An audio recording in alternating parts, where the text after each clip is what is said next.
할렐루야. 오늘도 우리를 말씀과 기도의 자리로 인도하신 하나님께 감사와 찬양을 올려드립니다. 이 시간 우리 같이 하나님 앞에 찬양하며 나아가겠습니다.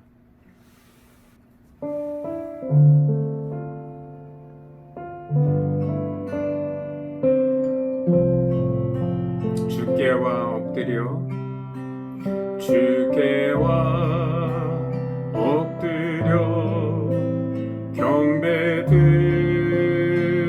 경배드립니다. 주 계신 곳엔 기쁨 가득 무엇과도 누구와도 바꿀 수 없네. 예배드림이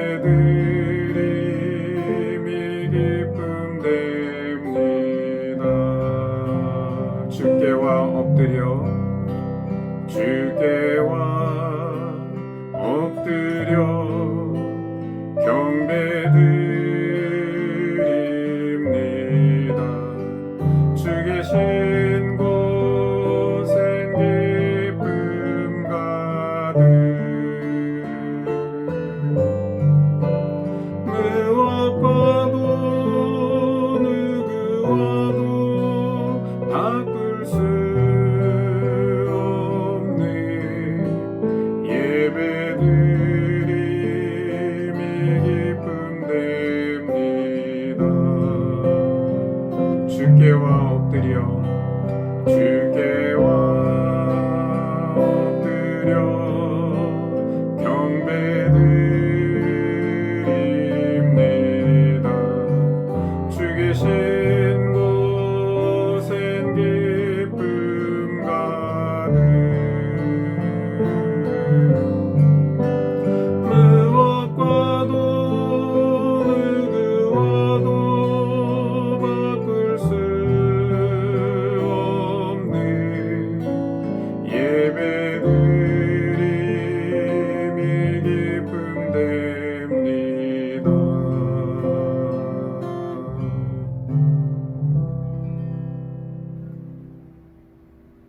지난주 말씀을 드린 대로 이번 주는 생명의 삶 큐티 본문 대신 주일 말씀을 나눴던 팔복의 본문을 다시 한번 나누도록 하겠습니다.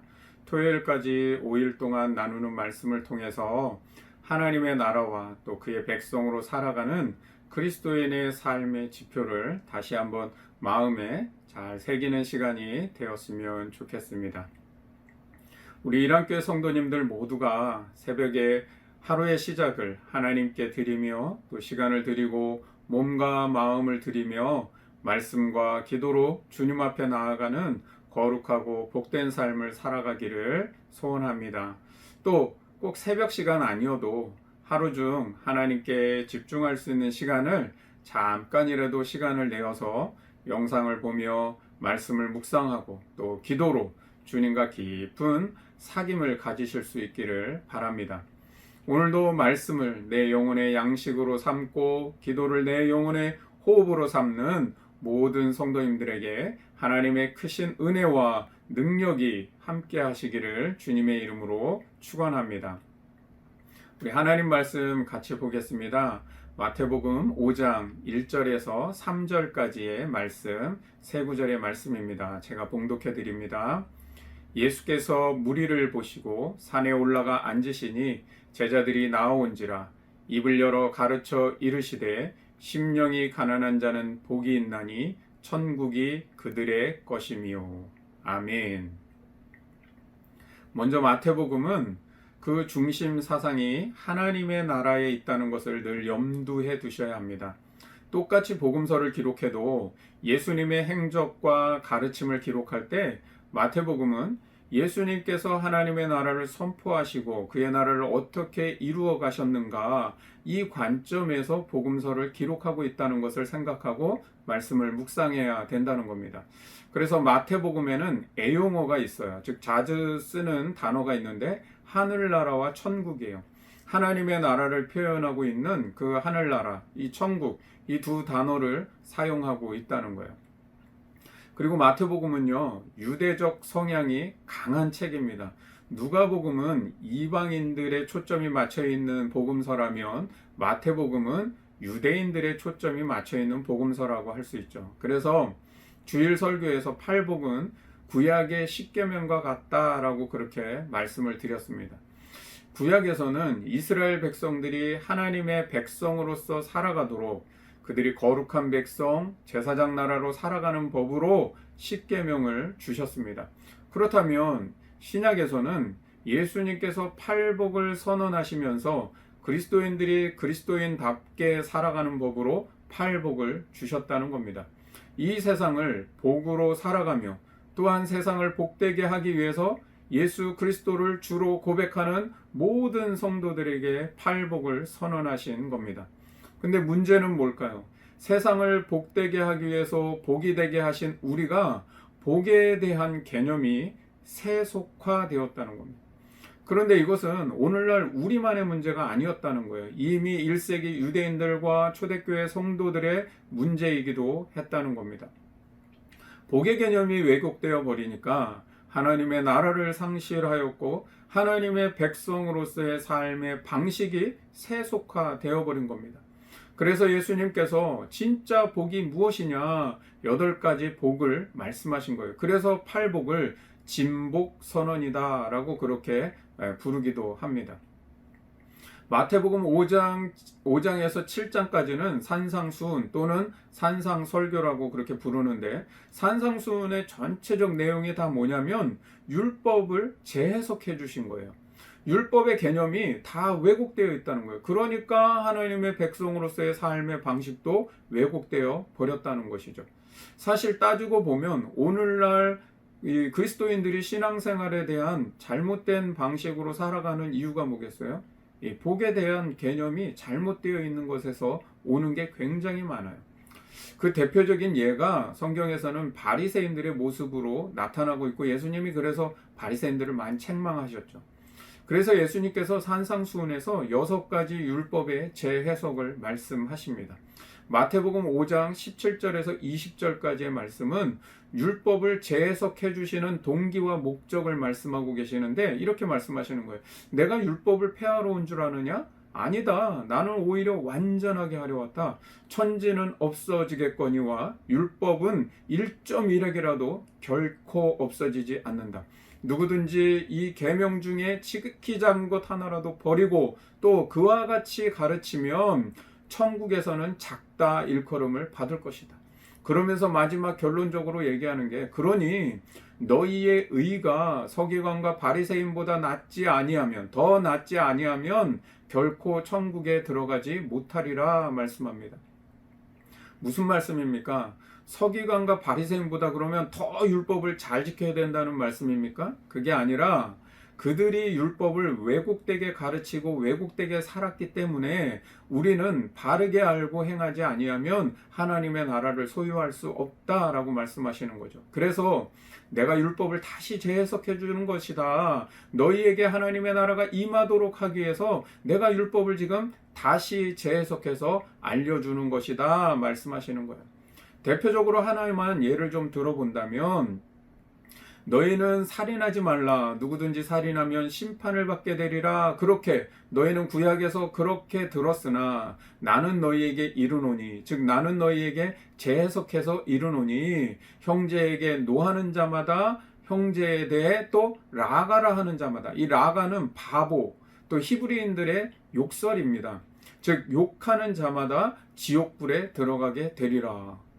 이런 패턴이 계속 뒤에도 6가지가 이어지는 거예요. 그래서 간음하지 말라. 너희는 구약에서 그렇게 들었으나 나는 너희에게 이르노니, 다시 재해석해 주노니, 음욕을 품고 여인을 보는 자마다 마음이 이미 간음하였다. 그러니까 완전히 다른 해석을 해주고 계신 거예요. 이렇게 6가지 율법을 재해석하듯이 오늘 팔복의 말씀도 진짜 복이 무엇이냐, 너희가 복으로 살아가기 위해서 어떤 삶의 방식을 가져야 하는가, 그리스도인의 삶의 지표를 다시 말씀해주고 계신 겁니다. 그러면 오늘 그 첫 번째 진복, 마음이 가난한 자에 대해 말씀을 보면, 먼저 본문을 예수님 당시의 상황과 배경 속에서 다시 살펴보면, 가난하다라고 하는 것은 유대적인 개념에서는 무엇인가 부족해서 결핍된 상태를 의미하는 겁니다. 그러면 예수님의 관점에서 지금 가난한 사람들은 누구일까요? 하나님 나라를 상속할 수 없는 사람들, 또는 1세기 예수님 당시의 상황으로 본다면 성전에 들어갈 수 없는 사람들의 부류를 말하는 거예요. 그들에게 있어서 성전은 하나님과 만나는 곳인데 그 성전에 들어갈 수 없는 부류의 사람들, 이 사람들을 가난한 사람으로 이렇게 표현하고 있죠. 그러면 가난하긴 가난한데 이것이 물질적인 소유의 가난함이 아니라 마음의 가난함을 말씀한다면 그게 무슨 뜻일까요? 이것은 하나님께 아무것도 드릴 것이 없는 것을 깨닫게 된 사람을 의미하는 거예요. 하나님 앞에 내놓을 것, 내가 하나님 앞에 내세울 것이 아무것도 없는 사람, 그 사람이 가난한 마음의 사람이에요. 하나님 앞에 내놓을 것이라고는 주님, 나는 죄밖에 없습니다 라는 사실을 깨달은 사람, 내가 돈이 많고 배운 것이 많고 지위가 높고 성공하고 명예가 있어도 하나님 앞에는 아무것도 아니라는 것을 깨달은 사람, 내가 기도를 많이 하고 전도하고 11조하고 봉사를 많이 하고 하나님 앞에 아무리 그 많은 것들을 가져도 나는 이만큼 열심히 신앙생활을 해왔다는 그 나의 의가 하나님 앞에는 아무것도 아니라는 것을 깨달은 사람입니다. 이런 마음이 가난한 사람, 이런 마음을 가진 사람은 겸손할 수밖에 없다는 겁니다. 즉 하나님 앞에 교만이 깨진 사람, 그래서 오직 하나님의 긍휼과 자비와 그 사랑과 그 은혜, 그 십자가의 용서밖에는 바랄 것이 없는 사람, 이 사람이 마음이 가난한 사람입니다. 어떻습니까? 내 마음은 가난한 마음입니까? 이 한 가지 질문으로도 우리는 깊이 묵상하고 하나님 앞에 깊은 기도를 드릴 수 있을 겁니다. 하나님 앞에 독대하며 내 자신의 진짜 모습을 드러내보면 거기서 진짜 회개가 나오지 않을까요? 누가복음 18장 11절에서 14절에 이 말씀의 모습을 너무도 잘 보여주고 있습니다. 바리새인은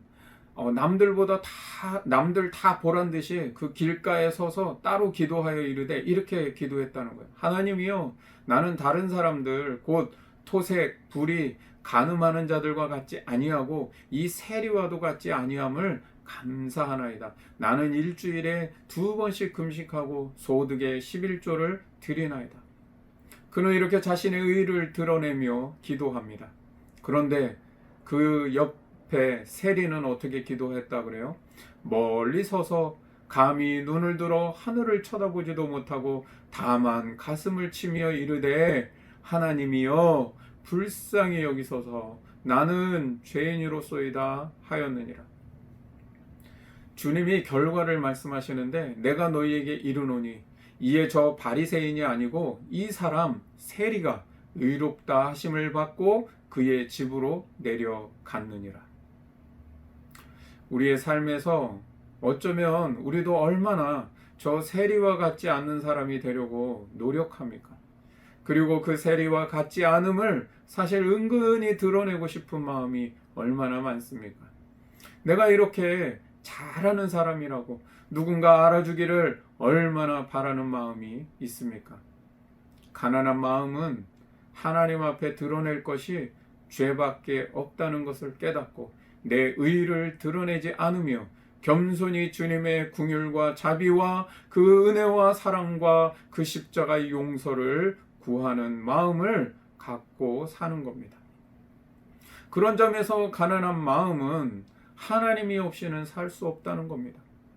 하나님 한 분으로 만족을 삼고 하나님을 내 중심에 모시고 살아가려는 겁니다. 인간의 마음에는요, 하나님만이 채울 수 있는 공간이 있습니다. 만약 그 공간에 다른 것을 두고 살 때 마음이 부하게 됩니다. 아무리 많은 것을 소유하여도 그 마음 중심에 하나님이 계시지 않는다면 결국 인간은 결핍과 한계를 느끼며 끊임없이 욕심을 채우려고 피곤한 인생을 살아갑니다.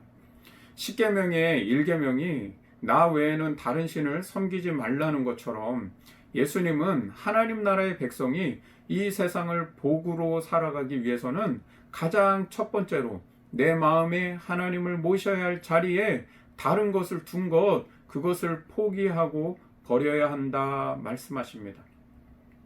즉 하나님 없이도 살아갈 수 있을 것처럼 내 중심에 다른 것을 두고 살아가는 교만함, 하나님을 대신하여 채워놓은 그것들을 하나님과 사람 앞에 내세우며 살아가는 교만함, 이 교만함을 깨트려야 하는 겁니다. 내 마음 중심에 하나님을 잘 모시고 살아가고 있습니까? 나는 정말 하나님 없이 살아가는 것을 불편하게 여기고 있습니까? 돈이 없고 건강이 없고 집이 없으면 인생의 가장 큰 불편과 고민거리가 될 겁니다. 그러나 하나님을 내 중심에 모시지 못할 때, 하나님이 내 중심에 계시지 않을 때 이런 불편과 근심을 가지고 있습니까? 복으로 살아가는 법, 그 첫 번째는 하나님 앞에 내세울 것이 없는, 나는 아무것도 없습니다. 나는 오직 죄밖에 없습니다. 그렇게 나의 교만을 깨트리고 주님의 긍휼과 자비와 그 사랑과 은혜, 그 십자가의 용서를 구하는 겸손한 마음, 그 가난한 마음을 가지고 살아가는 겁니다. 그런 마음에 하나님이 함께 하시고 하나님의 나라가 임한다라고 말씀하십니다. 오늘 하루 가난한 마음에 대해 한번 깊이 묵상하고 기도하며 내가 복으로 살아가기 위해서 깨트려야 될 나의 교만은 무엇인가? 하나님과 사람 앞에 내세우며 살아갔던 것, 내 의의를 드러내며 살아갔던 것은 무엇인지를 고백하며 주님의 자비와 긍휼과 그분의 사랑과 용서, 그 은혜 가운데 살아갈 수 있기를 주님의 이름으로 축원합니다. 기도하겠습니다. 하나님 아버지, 오늘도 새벽에 하나님의 말씀과 기도의 자를 사모함으로 나오게 하시고 또한 자신의 하루 중에 하나님과의 깊은 사귐과 교제의 시간을 내어 주님 앞에 나온 믿음의 성도들을 기억하여 주시옵시고 오늘 이 팔복 중에 첫 번째 마음의 가난함에 대한 이 진복의 말씀이 다시 한번 우리 마음판 가운데 잘 새겨질 수 있도록 인도하여 주시옵시고 우리가 하나님이 함께 하시는 삶, 천국을 소유한 믿음의 삶을 살아갈 수 있도록 인도하여 주시옵소서. 주님, 오늘 이 하루 말씀을 묵상하며 또 살아갈 때에 우리 안에 하나님이 계셔야 될 그 자리에 다른 것들을 두고 살아갔던 모든 교만한 것들을 다 주님 앞에 내어버리고 포기할 수 있도록 인도하여 주셔서 우리가 이 땅을 살아가는 동안 하나님의 긍휼과 자비와 그 사랑과 은혜와 그 용서를 덧입으며 살아갈 수 있도록 은혜를 베풀어 주시옵소서. 우리 일안교회 모든 속한 성도들 정말 하나님께서 말씀하시는 그 진복을 받고 복으로 살아가며 이 세상을 또한 복되게 할 수 있는 교회로 살아갈 수 있도록 인도하여 주시옵소서. 주님이 우리를 복으로 부르셨사오니 하나님, 우리가 세속적인 복에 우리의 그 인생과 또 시간과 물질과 그 모든 에너지를 낭비하며 살아가지 않게 하여 주시옵시고 진정으로 나를 복으로 부르신 그 주님의 부르심 앞에 우리가 참된 복으로 살아갈 수 있도록 역사하여 주시옵소서. 그리하여 하나님, 우리가 이 세상을 구원하며 열방을 복되게 할 수 있는 은혜의 사람, 하나님의 사람, 진리의 사람 될 수 있도록 인도하여 주시옵소서. 오늘도 우리 성도님들 각자의 삶의 자리 가운데 하나님, 이 세상의 그 치열한 경쟁 속에 막 믿음으로 살아가려고 몸부림치며 살아가는 우리 성도들에게 주님께서 늘 새 힘을 허락하여 주시옵시고, 특별히 코로나 시대에 정말 우리의 몸과 마음과 영혼이 지쳐있는 이 시대에 주님의 진정한 위로와 능력을 허락하여 주시옵소서. 주님 또한 시대를 분별할 수 없는, 참 단 하루도 그 앞을 알 수 없는, 하나님, 저희가 이 불안하고 근심 많은 시대를 살아가오나 하나님, 이 안에 그리스도의 평강을 허락하여 주시옵시고, 우리에게 하나님 정말 시대를 통찰할 수 있는 지혜를 허락하여 주셔서 하나님 앞에 우리 모든 성도들이 은혜의 길을 걸어가며 그 복된 길을 살아갈 수 있도록 하나님 역사하여 주시옵소서. 오늘 하루도 정말 그 하는 모든 일들 가운데 주님의 그 전능하신 손길로 함께하여 주셔서 좋은 열매를 맺어가게 하시고, 정말 많은 사람들에게 유익을 끼치는 믿음의 삶을 살아갈 수 있도록 인도하여 주시옵소서. 오늘도 주신 말씀 앞에 우리가 그리스도인답게 살아가는 그 삶의 지표를 붙들고 살아갈 수 있도록 인도하여 주셔서 하나님의 나라와 그 의를 위한 삶을 살아가게 하여 주시옵소서. 감사와 영광 올려드리오며 예수님의 이름으로 기도하옵나이다. 아멘.